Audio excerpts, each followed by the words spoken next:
Welcome to Whores Talk Horror. We're not really whores. We just like wordplay. Hello and welcome to Whores Talk Horror. I'm Sharon. And I'm Melinda.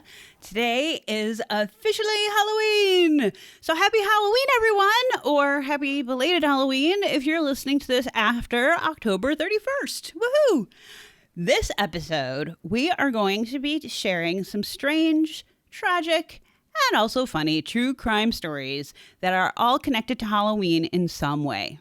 Sharon, why don't you start us off with a story that has a link to who else? Rob Zombie.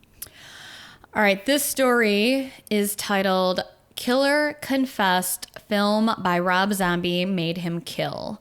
I have to give trigger warnings here for details of gun violence. This story comes from the Daily Mail. Jake Evans was only 17 years old when he killed his mother and sister. Why did he commit these horrific acts of murder? He told police that Rob Zombie's movie Halloween inspired him. In a 4-page confession, Jake Evans talked about how he killed his mother, Jamie Evans, aged 48, and his sister, Mallory, aged 15, inside of their home on October 3rd, 2012, in the affluent neighborhood of Aledo, Texas. Just hours after the murders, he talked to authorities about the movie and how he had watched it 3 times leading up to the slayings. Evans wrote, quote, "My plan was to kill my sister and my mom at my house and then go over to my grandparents and kill my oldest sister, Emily, and my 2 grandparents," end quote. Authorities said that his father was out of town at the time of the murders. Evans, who was homeschooled, said he argued with his 15-year-old sister Mallory that day after she made a racist comment, and he felt his family were becoming the people that he hated. He said, "The people who are racist, bullies, and who are full of themselves are the really evil ones. And it amazes me because those 3 qualities are extremely common today. I was very sad because I felt like my own family were becoming the people I hate." Just my own interjection here. I totally understand what he's saying. Right. Not that there's ever any excuse to commit murder, but I hear you, and I don't think you're alone. And, unfortunately, it didn't seem like he had anyone to talk to about these feelings. Yeah. And the fact that it's from 2012, I mean, obviously, right. Problems like this have always been going on, but, even more today, especially like within the last 5 years, I feel like everyone's friends and family that were closet racists, right, they totally just embraced their hatred and let their feelings be known. So this is still, extremely relevant. So absolutely. But yes, never any excuse for acts of violence or murder. Right. Period. Agreed. According to his statement, after hitting golf balls, running errands with his grandmother, and watching television at home, Evans put a knife in his pocket and thought about killing Mallory. But instead, he decided to kill his mother and younger sister with a gun stolen from his grandfather so they wouldn't feel pain. In his statement, he said, "I then spent probably over an hour walking nervously around the house, thinking how life will never be the same and how I would never see them again.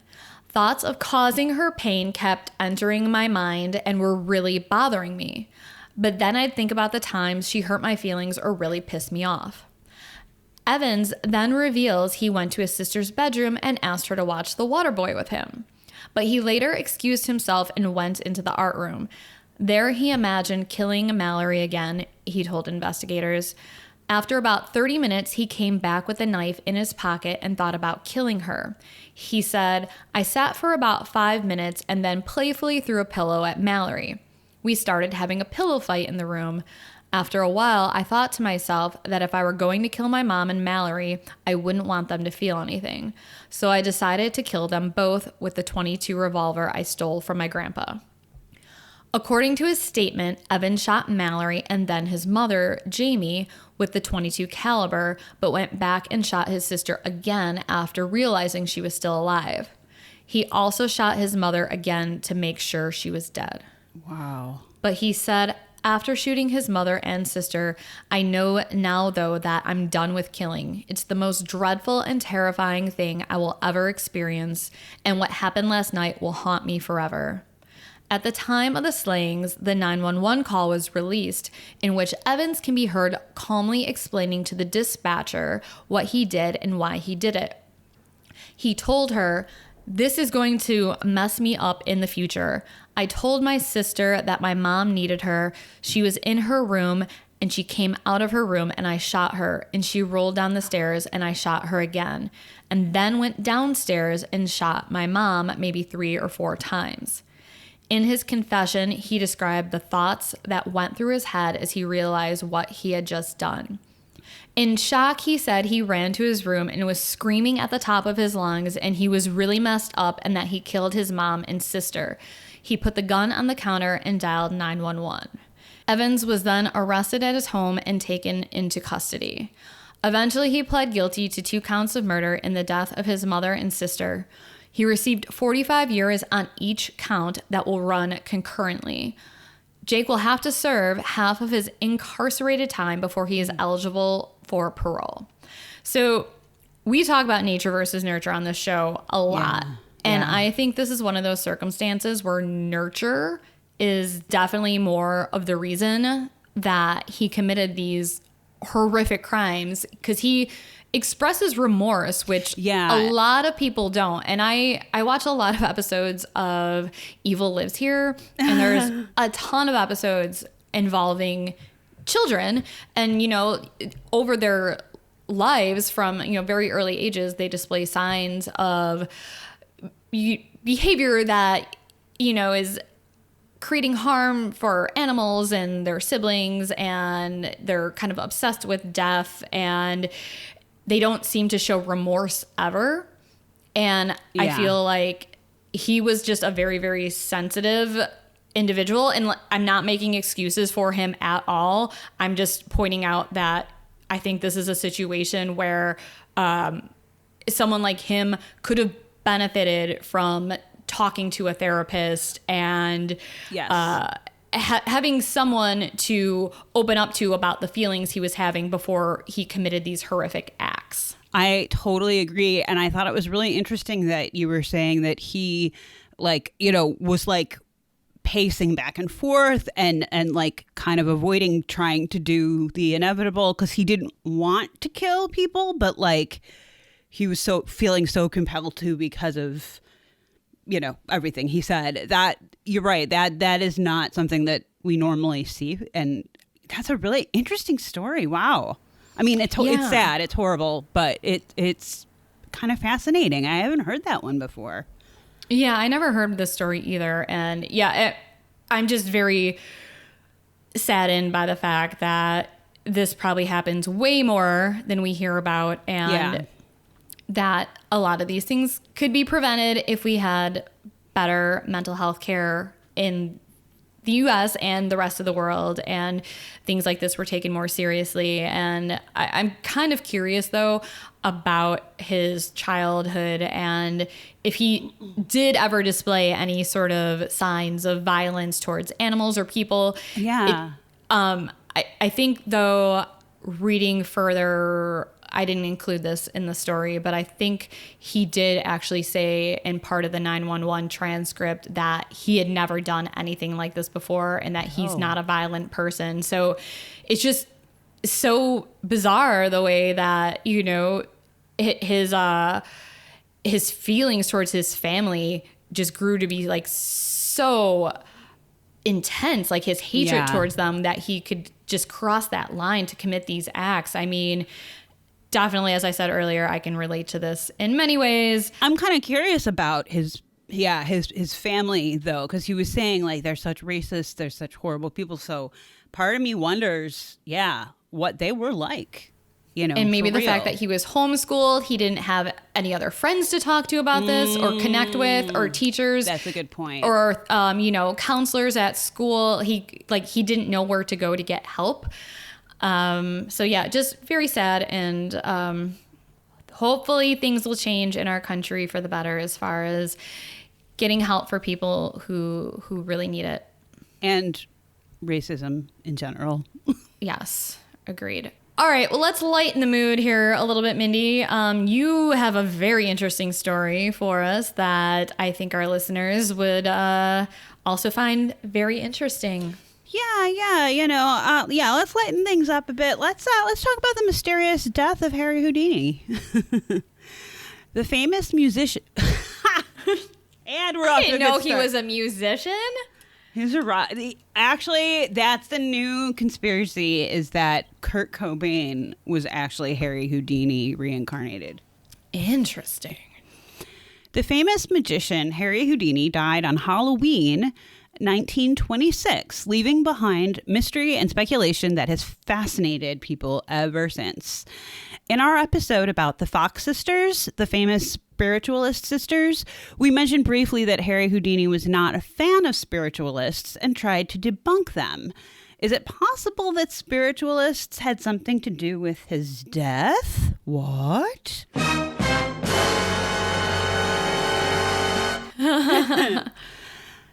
In 1926, Harry Houdini was only 52 years old and still at the top of his game, which for those days, he was like an old man, right? In 1926 at 52?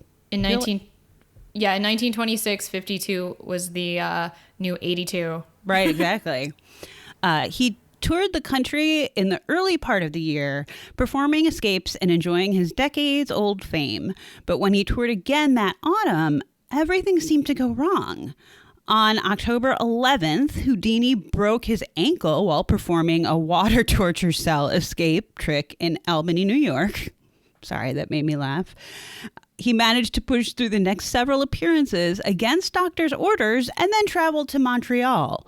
There he made appearances at the Princess Theater and held a lecture concerning spirit fraud at McGill University.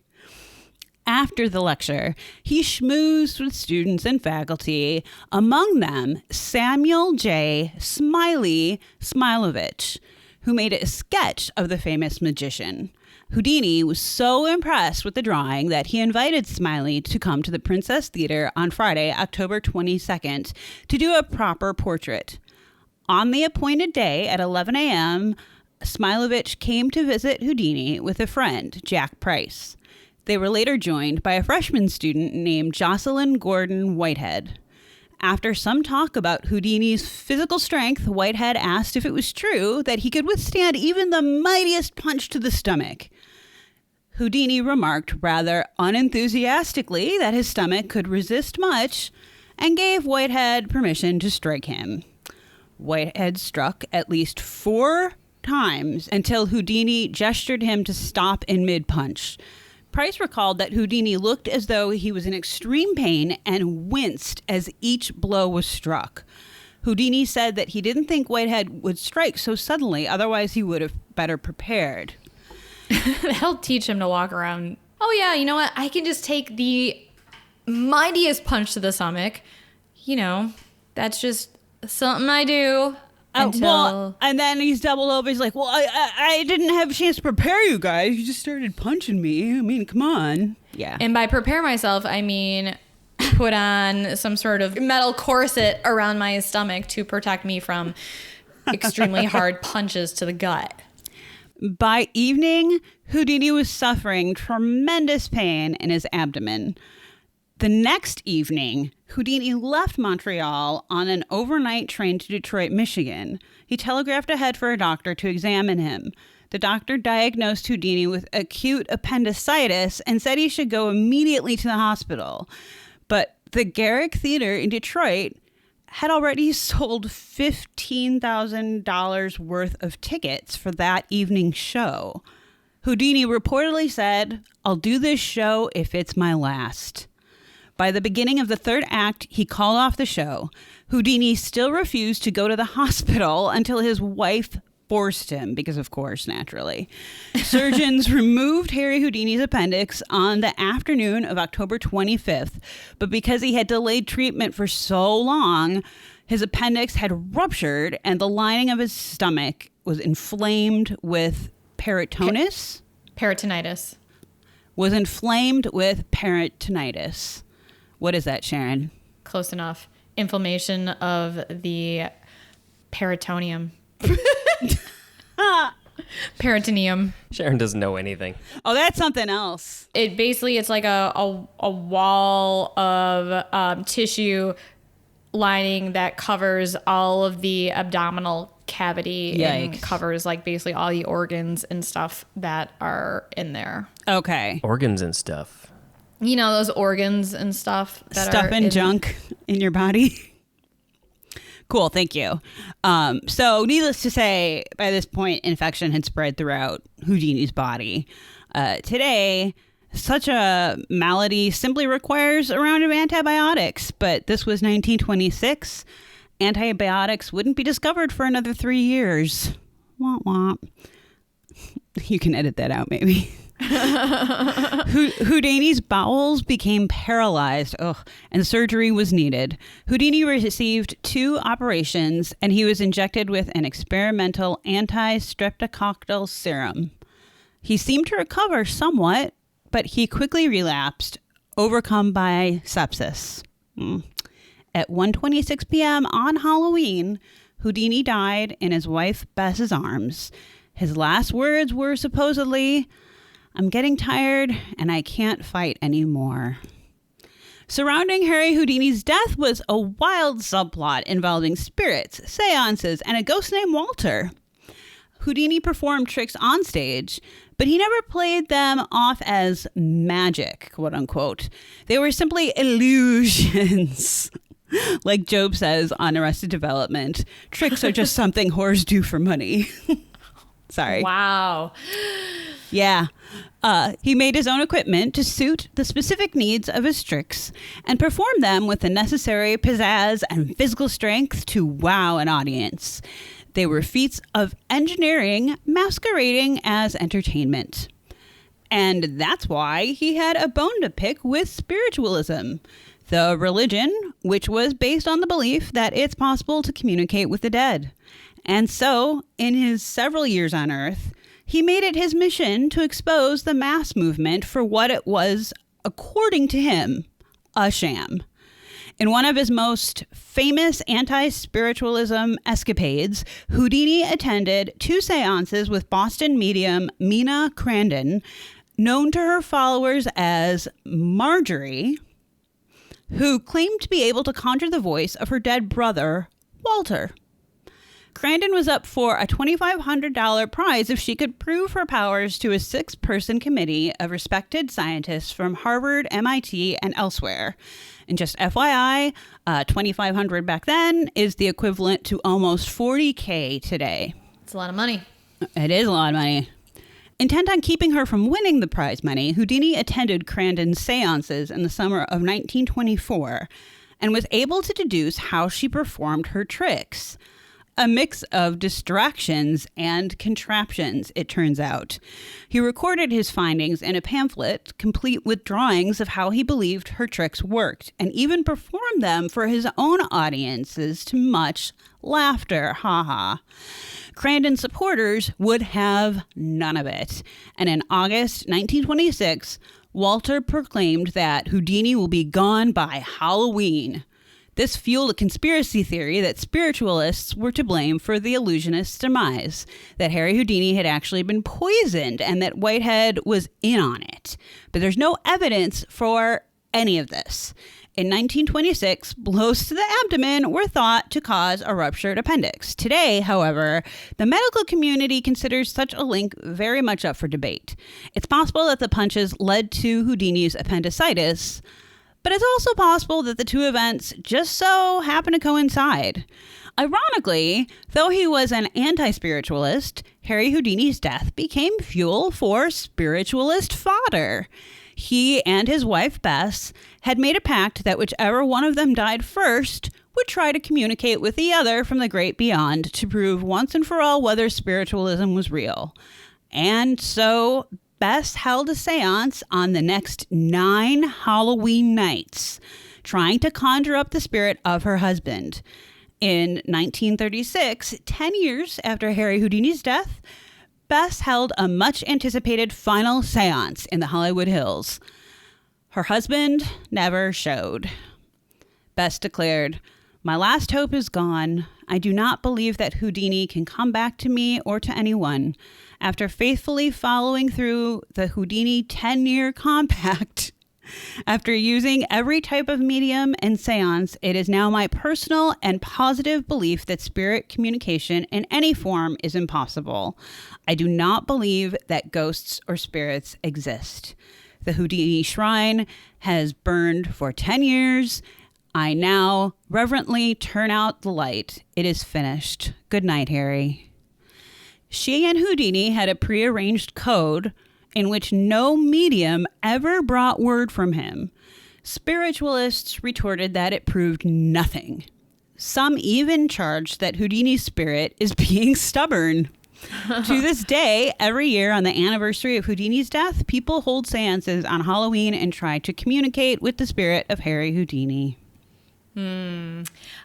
I think we should all have codes. So whichever one of the three of us dies first, we'll know if we're contacting each other from beyond the grave. So what are our codes going to be? I don't Mindy? know. We've already discussed, though, that, like, whoever goes we're first gonna haunt would... the fuck out of each other, but Yeah. but we need to know that it's really us and not, some demon or other spirit. Well, it might not be a good idea to say this on a podcast because then somebody might trick us. good point. They might steal. Come on, Spencer, get Yeah. with it. I think you're overthinking this a little too much. All right, Mindy, This- what's your code gonna This be? might not really be my code, so if anyone's listening, just know that. But Mindy may or may not use this. what would be my code? I Probably... think her code is trying to read a script but not getting it Shut out up. right. That's all of our problems, including you, Spencer. You'll find change all over the place because I always am dropping change, as you guys have commented when you've been to my apartment, as have my parents many times. There's money on the floor. Like, All right, I just so if we drop find- change. Wait, can we change it from change to bills? Yeah, dollar bills. Yeah. Yeah. $100 bills. So all of a some sudden you Benjamins. just start finding money all over your house. You'll know that's from me. Sweet. All right, I'll take that. Good code. Spencer, what's your code gonna be? I have no idea. Probably just messiness around the house. I'll find your socks in the dining room, Yes. which I've told you a million times. There will be crumbs on the couch, Crumbs on the- socks oh on my the God. floor, That's hilarious. lights on all over the place. For Sharon, All right. I think my TV's just going to incessantly play House of a Thousand Corpses for like no reason. And I'll be like, Sharon, God damn it. Yeah, what's your code? I'm just gonna probably fart. I'll be able to tell. If you hear just Ew. random farting noises out of nowhere, you'll know it's me.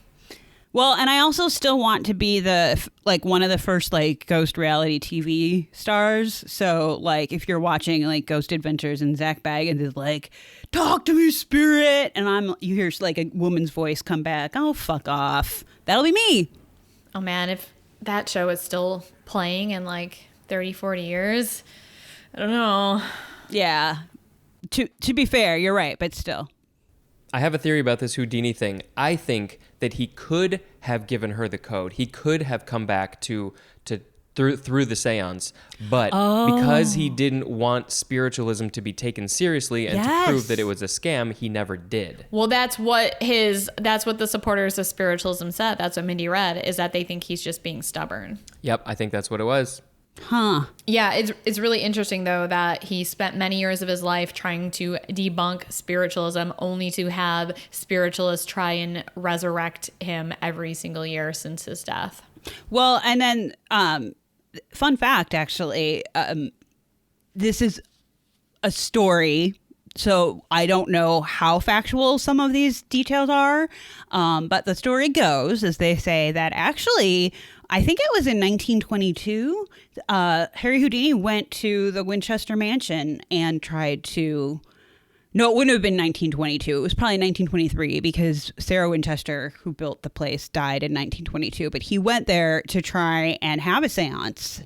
And then the story goes that he left abruptly and wouldn't talk about what happened So like something, like insinuating that something happened, but we don't know what or if that's even true. But he did go to visit the mansion. Oh, are you going to be talking about that in our upcoming episode? About the Winchester Mansion? I might be talking about the Winchester Mansion and Sarah. Maybe not so much Houdini, because there's way more interesting shit to talk about with Sarah Winchester. She's a really interesting lady, but yeah, maybe that's a little hint there. Exciting. Okay, so moving on, what do we have next, Sharon? So moving on, we have the unsolved death of Kurt Silva. And then I promise we'll get back to funny true crime Halloween stories, because we don't want half this episode to be just a total downer. But also, this is an unsolved case, and it's also related to another unsolved case. Ooh. And so maybe someone listening has some information about this, because at the end of the story, I will give a link to go report any information that you might have on this. And it's just another very tragic story that I'm like kind of fascinated with now. Like, I really want to know what happened. Huh. And not everything about Halloween. I mean, it's the fun and it's the scary. So we want to hear some of the dark stuff as well as the funny stuff. That is true. But after this, I promise it gets Okay. a lot more lighthearted. We'll end on a high note. All right. Kurt Silva lived with his parents in a quiet neighborhood in Newburgh Heights, Ohio. He was the youngest of 4 boys and the closest to his parents. On Friday, October 23rd, 1981, the 17-year-old Kurt Silva left home for the last time. He had told his parents he would be back that night and then met up with a friend to go to a Halloween party at a duplex a couple of miles away.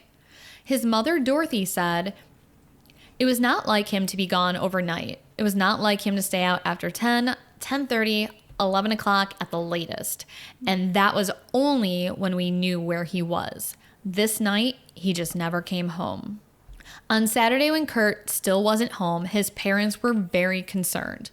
His mother started calling all his friends while his father, Ken, searched the area where they lived. They were hoping he was just still out with his friends and would be home sometime soon.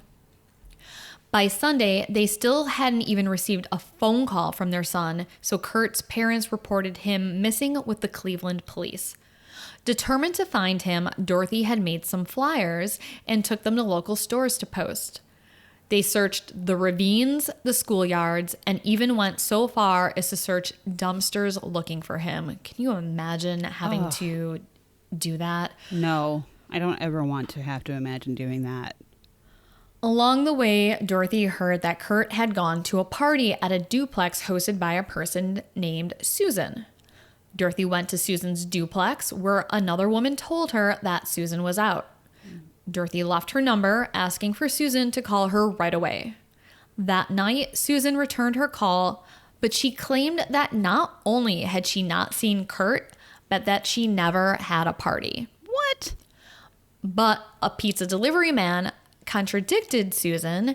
He stated that there had been a party at the duplex on Friday night. Dorothy contacted Susan again, and this time, Susan admitted that Kurt had been there. Susan also said that there were more than a dozen people that had dropped by at some time throughout the night. Some of them were older than Kurt, and most of them were people he had never met. Susan also told Dorothy that Kurt had been drinking heavily, but those who knew Kurt said that he was not much of a drinker.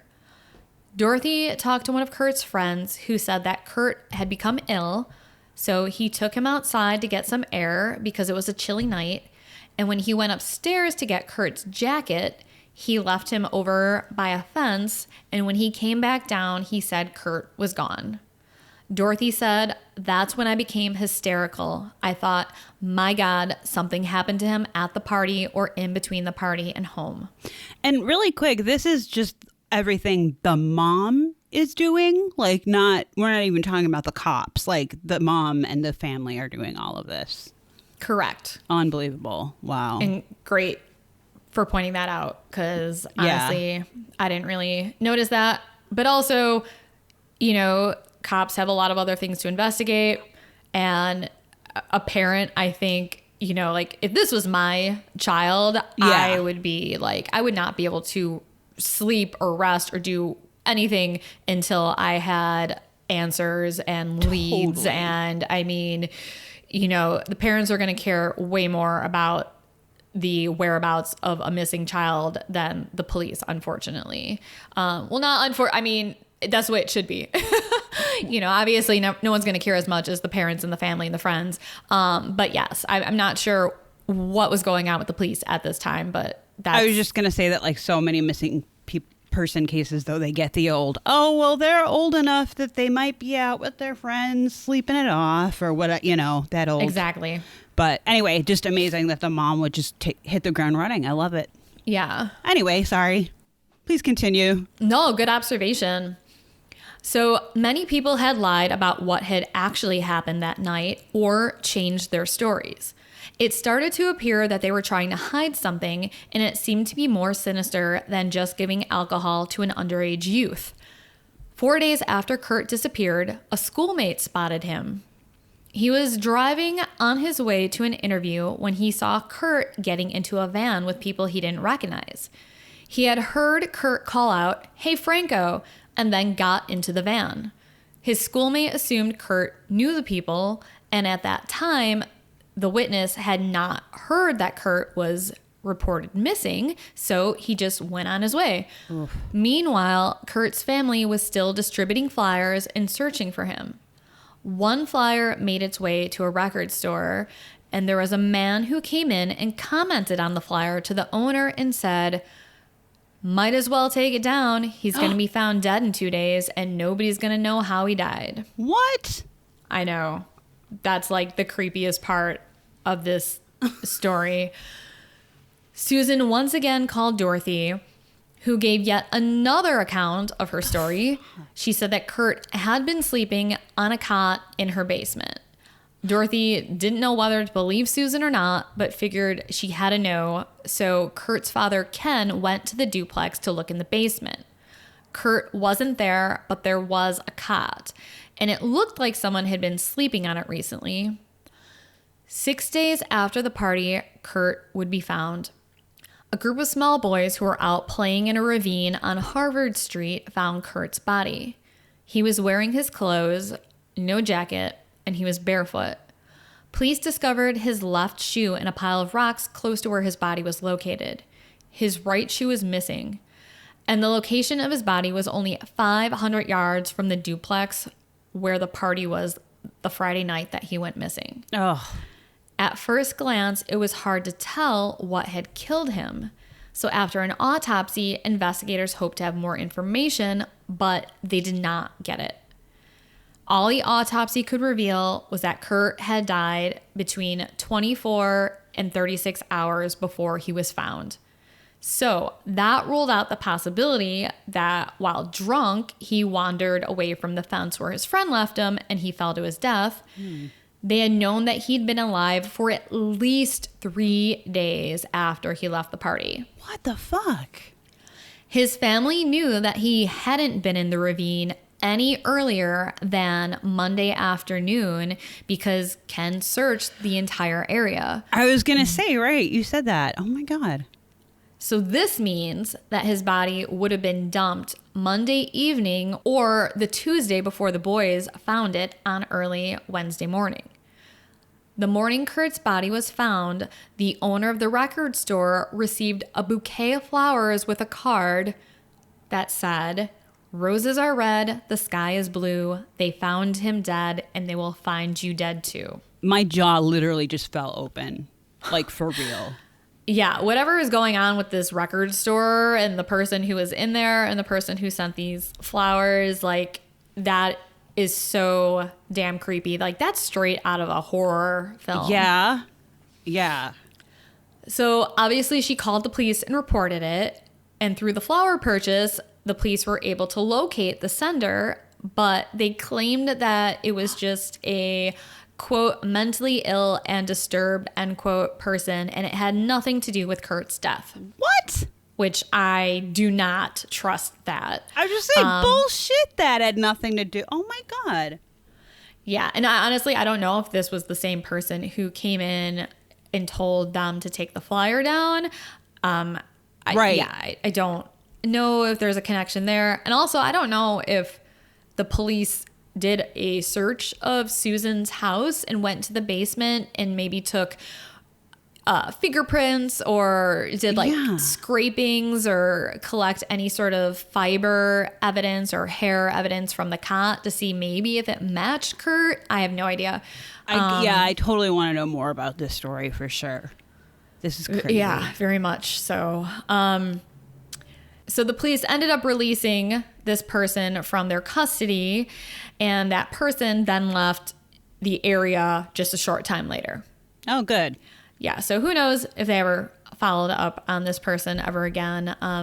The only lead the authorities seemed to find was a man named Franco. They believed that Kurt had been hanging out with him in the days before his disappearance and murder. And it was also the name that Kurt called out before getting into the van. This Franco might also be the man who was in the record store and gave the creepy warning. But once again, we don't know. Which is why this case is so fascinating and why I'm kind of like just so hooked on it now, because I have so many questions and I don't have any answers. Chief Deputy Coroner Lester Adelson couldn't determine the exact cause of death. Other than some scratches and bruises, the body showed no obvious signs of injury. And in a statement, he said the manner of death in this particular case was signed out as probably accidental. He hadn't been beaten in any way. He hadn't been traumatized in any way. He didn't have enough alcohol to end his life, and he had no pre-existing natural disease. And as Sherlock Holmes would say, you eliminate all other possibilities, and that which remains is the truth. This was a diagnosis by exclusion. What? Okay. But his mother, Dorothy, was not buying it, saying, I didn't believe that they couldn't tell me how Kurt died. For my peace of mind, I want to know what happened to my boy. He never had any trouble with the neighbors. I never had any trouble with him in school. I never had any trouble with him with the police. That's why I can't understand what happened. Absolutely tragic, and I feel you. And also would just, I don't know how I would be able to like go on with my life not understanding this. I'd be a maniac. Yeah. 3 months after Kurt died, the mystery of his death intensified. The body of 13-year-old Eugene Cavett, a boy Kurt used to know, was also found. There are several similarities between the two cases as well. They were both found in ravines, just 2.5 miles from each other, and when they were found, both of their right shoes were missing.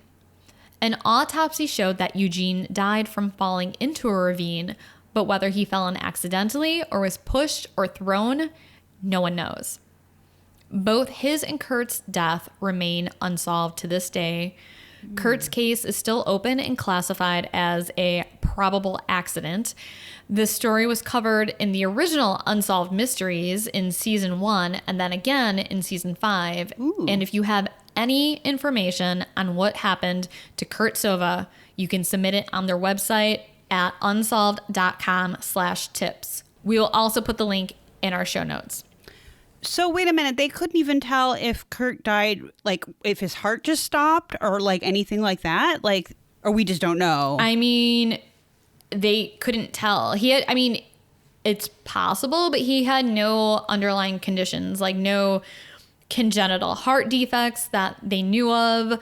But as a 17-year-old, unless you're displaying any symptoms like, shortness of breath, chest pain, palpitations, they're not going to do like an echocardiogram on a healthy 17-year-old. So if he did have any underlying congenital heart disease or lung disease or anything like that, they would be able to tell that in an autopsy, I'm sure. But I don't think they found any evidence of that. And there was no evidence of trauma. I'm assuming there was no evidence of asphyxiation.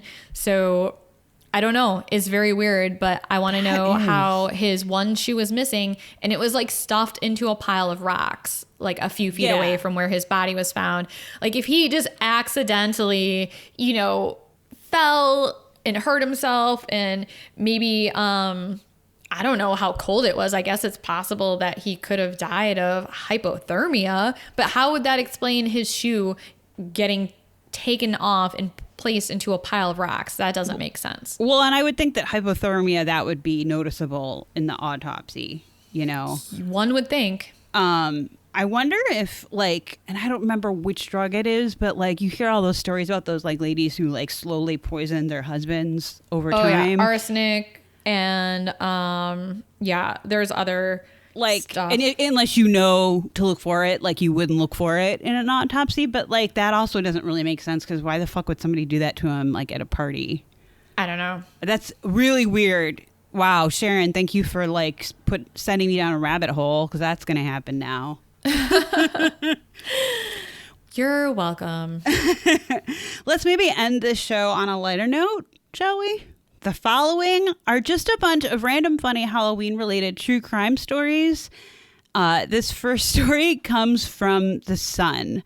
One trick-or-treat mishap, which definitely was a costly mistake, came in 2012 when 200 pounds worth of cocaine was given to an off-duty police officer's kids. And we should say that that's the money, the pounds, not the weight, the pounds. Yes, good point. Thank you, Spencer.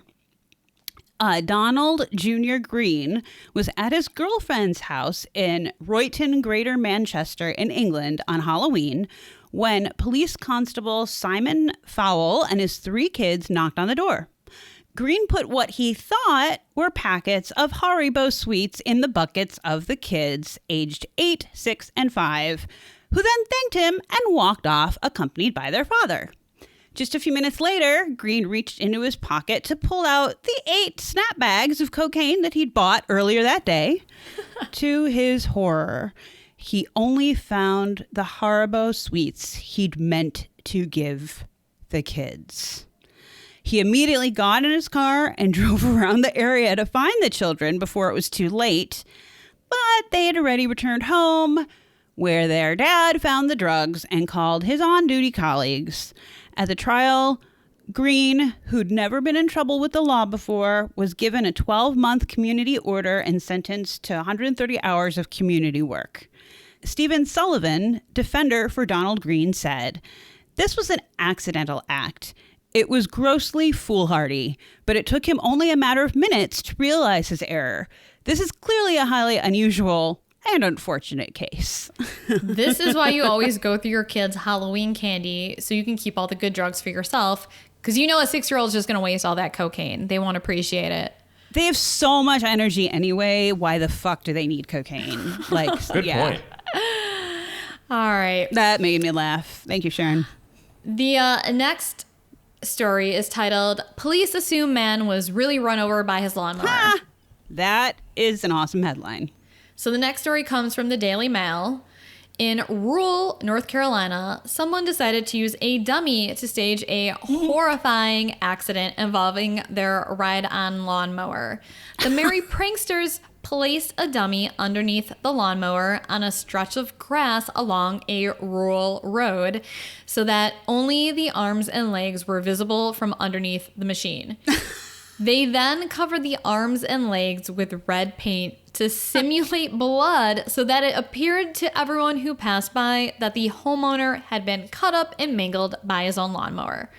That's amazing. So good was the staged accident that the neighbors who saw it in broad daylight had no idea that it was a hoax and promptly dialed 911.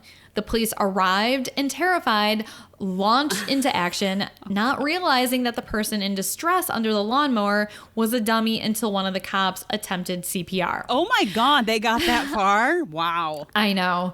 It's a little hard to believe, but whatever. There were no other Halloween decorations around that might have given any clues that the scene was a fake. Well, that was the point, though. That's why it was a good fake. True.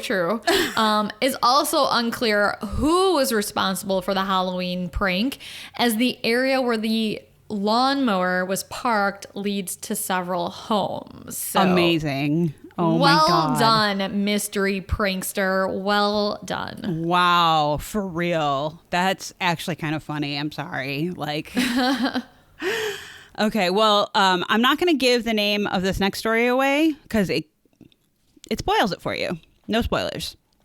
This story comes from OregonLive.com. Not all Halloween costumes are ghosts and skeletons. Take, for example, the man from Lansing, Michigan, who went to a neighbor's party dressed as an armed robber, complete with a skull mask, bulletproof vest, and fake M16 assault rifle. Jesus. The party went great, but after a few drinks, the man, while walking home, decided to stop in at the local Starbucks for a non-fat latte to help sober him up. Unfortunately, the semi-drunk man was still wearing his armed robber costume. Customers screamed, the barista hit the floor, and the cashier raised her hands above her head, but not before triggering the store alarm. The startled man was left explaining himself to police, who arrived on the scene. After seeing that the man had money in his wallet to pay for his coffee and that the M16 was fake, police let the Halloween reveler head home, but only after they confiscated his very believable costume. That's amazing. That's idiotic. It is kind of idiotic, but it's funny. My God. Can you just imagine being in a Starbucks and just sitting there sipping your coffee, and all of a sudden you think that you're part of an armed robbery? And Jesus. Oh my God, that's terrifying to everyone that was involved. All right, the next headline. Dad decides to scare kids by pretending to kill their mom. Nice. All right, forget America's Funniest Home Videos. I want this to be a weekly TV show. Every week, a parent pretends to kill the other parent in front of their kids while a hidden camera records it all. I would watch the shit out of that show. I will produce that show. I will direct that show. Excellent. This comes from filmedge.net, and domestic violence should never be taken lightly. And that is exactly what one father found out the hard way after he decided to give his young children, ages 6 and 8, a good Halloween fright by pretending to kill their mother. Oh my God. This Dad of the Year apparently donned a Michael Myers mask and then proceeded to strangle his wife in front of their 2 kids. The whole thing was fake, of course, and the mom was also in on the prank. However, the kids freaked out in spectacular fashion, obviously, and they ran to a neighbor's house and had them frantically call the police. The sheriff's office was dispatched, and Dad was left with some pretty detailed explaining to do. And while no charges were filed, the children are said to still have trust issues to this day. And while this is funny, and as I said, you know, domestic violence should never be taken lightly. Right. I myself have been known to do some pranks like this as a young child. There was one time when I pretended to be dead on the kitchen floor and even had like spilt milk next to me so that when my mom came home, she would freak out. I don't know why I thought that was funny. I mean, to this day, I still kind of think it's funny. She didn't buy it for a second. She literally walked right over me and was like, clean up the milk. Yeah, I was going to say, I know your mom wouldn't. She would expect that from you at this point, or even at that point. There was another time, though, which I actually do feel a bit of guilt about this. But it took place in the winter. There was a children's farm, Mindy, where we grew up on the south side. It was on Southwest Highway. I forget the name of the farm. But my mom took me and my younger cousin there. He was 4 years younger than me. So maybe he was like 5 and I was like 9 at the time. Oh, no. And, you know, they had hot chocolate and they had ice skating, and you can go in the barn and like pet the animals and everything. While we were walking back to our car, there was a lake that was pretty frozen over. Oh, no. And it had these long like reeds and stuff growing up from around the bank of the water. And I thought it would be funny to have my cousin Dan kneeling down behind the reeds and, other plants that were over there and have me pretending like he fell in the water. Jesus, Sharon. Oh my God. I was such a bad influence on my younger cousins. So he was kneeling down behind these reeds so that he looked like he had fallen in the water. And I was grabbing his hand, yelling, "Help, help. He fell through the ice." And my mom, of course, who knew me, was like, "Yeah, whatever, come to the car, like, haha, very funny." Meanwhile, the guy behind her was like, "No, they're serious," and just starts running towards us full speed to come rescue my cousin, who we thought was like fell through the ice and was drowning. And I was like, "Oh shit." And I was like, "Danny, get up, stand up right now, stand up right now." This guy was so fucking pissed when he saw that it was a prank. He was probably like, "Okay, worst kids ever and worst parent ever for raising these little hellions." Oh my God. Just the one. My brother wasn't an angel. No, Not that he wasn't. was involved in Right. this stunt, but trust me, he had his own stunts that he played. So yes, that is my version of Damn, dude. Christmas prank gone wrong, I guess, because it was closer to Christmas than Halloween. But I have to say, good for these kids to have gotten out and gone to the neighbors and called the police so quickly. But I have an issue, though. This whole article focuses on the dad, but the mom was in on it the whole time. It's the two of them together. Yeah. good point. They said the kids still have trust issues to this day, so clearly they were parents of the year, both of them. And speaking of terrible decisions by adults in authority, let's talk about the teacher of the year next. I'm just going to go for the headline, get right to it. Teacher burst into classroom while revving a real chainsaw. Woohoo! Finally, this last story comes from secondtonada.net.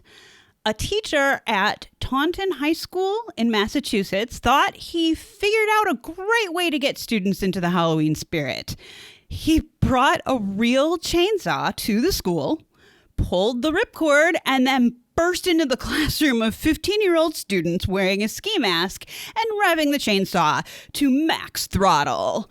The stampede of students that ensued was so bad that one person broke his leg while clambering over a desk. Once apprised of this stunt, several parents of the traumatized students launched a lawsuit against the school board, high school, and teacher who perpetrated the prank. Apparently, the family of the kid with the broken leg settled out of court for $100,000. Trick or treat! That's an expensive treat. I don't know, man. This teacher kind of sounds awesome. Like, I think I would have loved his classes. Yeah, I don't know that I would have stampeded. I don't know. I don't know what I would have done, honestly. I was thinking about that actually before we were recording this episode. Like, what would I do if my teacher did that? And I don't know. Maybe I wouldn't think. Considering we were watching like Freddy Krueger and Jason and all that shit when we were like 8 years old, we probably would have sat there and been like, awesome. Or let everybody else make the stampede happen and be like, well, he'll just get all those guys and then we'll be like, oh, we'll probably get out of class early now or get out of school early. Yeah. I'm thinking that the students thought it was a real. They didn't probably think it was their teacher. That's why they stampeded. I guess so, but like, it just sounds like they probably haven't seen a lot of horror films. Well, and they said he just had a ski mask on, so like our teachers would have been easy to spot. I feel like that too. I don't know, whatever, but ski mask and nothing else. Ew. Maybe that's why they stampeded. Well, the decision not about the whole like actual chainsaw thing though, that's sort of dangerous. I guess, unless they took the chain off, because I've seen that at haunted houses before. They'll have an actual chainsaw, but they take the chain off, so it's it's going, but I don't think it would actually really hurt you. I have a feeling that would have been mentioned in the story if that had been the case. Maybe. It doesn't sound like the teacher thought that well ahead in general, so I doubt he thought to take the chain off the chainsaw. Maybe the teacher was the dad from the previous story. Oh, man. Wow. Well, happy Halloween, everyone. On that note, Thank you all for listening to us. We hope you all had a scary but safe Halloween. If you have any Halloween tricks, pranks, whatever that you've played on your family or friends, please send those stories our way. Don't make me be the only one that used to pull horrible pranks on their family and unsuspecting strangers who are just at a children's farm with their family trying to have a good time. You know that guy's telling that story to like his kids and his grandkids. yeah. And the mom just stood there and didn't care, and I always see why. Oh my God. Yeah, I hope I didn't traumatize him. Anyways,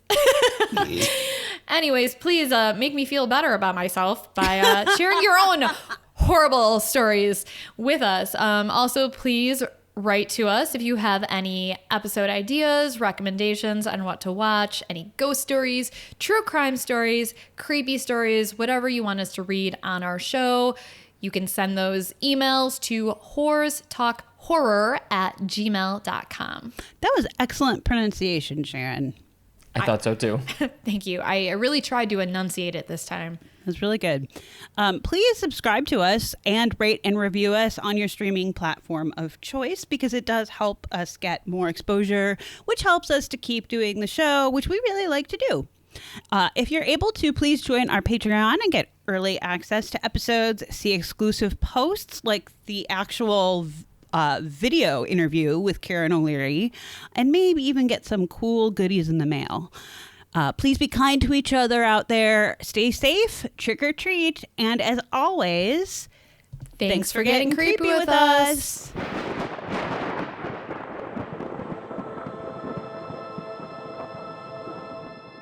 Sharon, you want a beer?